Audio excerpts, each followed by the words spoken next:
ย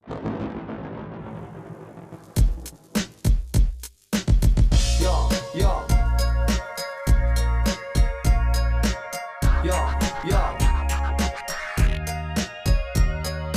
คำอีกแล้วฟ้ามืดมัวมองเลี้ยวไปเบิ่งแคมน้องข้างกุกไม่ใหญ่โอ้ยละน้องเศร้าไพ่ห้องให้ทำกลางใส่ฝนเราคงหมดความอดทนกับสิ่งใดสิ่งหนึ่งมาคิดเบิ่งแล้วเขาก็ยักเข้ามาถามโอนน้องคนงามน้องเศร้านี้เองพอถามเบิ่งแล้วน้องบอกว่าโซแซดเพราะผู้ชายโซแบดเปลี่ยนใจเป็นคนอื่นทุกๆค่ำคืนต้องมานั่งคอยท่าบอนที่เคยบอกว่าที่เฮาซ่องหักกันคืนวันนั้นน้องคงลืมบ่ได้อีฟยูนิตทุกคลายก็ให้ไปเลยกับสายฝนอย่าไปสับไปส้นกับสุดรอบอดีก็ในค่ำคืนนี้ฝนนั้นตกอยู่บ่เสาแต่พอเมื่อหุ่งเสาฟ้าก็แจ้งสว่างเฮาก็พอมีทางที่มีความสดใสเจ้าจะให้ปวดใจในมือฟ้าลั่งฝนไอ้นี่แหละสิเป็นคนที่จะคอยอยู่เคียงข้างจะบ่ปล่อยให้อ้างว้างเปล่าเปลี่ยวเดียวดายย้อนบ่มีผู้ชายคนเดียวอยู่ในโลกเขาจงได้ให้โศกให้เศร้าไปซักเอาไว้โอกาสหน้าไอสิพาไปเที่ยวจะบ่ไปคนเดียวสิเอาน้องไปนำให้แกไปนำดู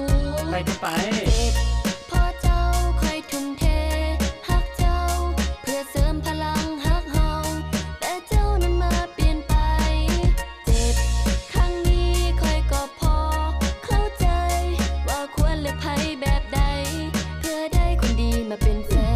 นเดือนมังกรอากาศบ่ร้อนอย่างที่คิดเพราะมันเย็นสนิทหนาวจิตหนาวใจไอสิพาน้องไปเลาะลิ้นนำซองไปกันซ่องไอ้น้องเที่ยวทำจังโอ้ยนี่ฮอดฝรั่งเที่ยวลิ้นยังเพลินใจแต่พอเลี้ยวขึ้นไปแง่นมองสมปาโอ้ยนั่นแฟนน้องเฮานี่ว่ามาพร้อมกับผู้สาวเบิ่งหน้าก็เข้าหุ่นงามและเซ็กซี่ถ้าน้องเห็นคราวนี้คงจะซ้ำเต็มทีบ่ดี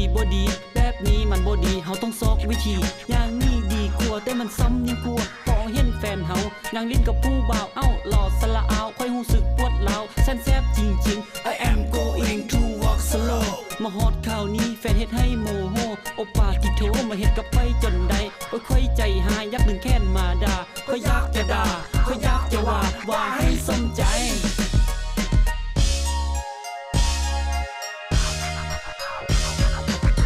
ย่อย่อ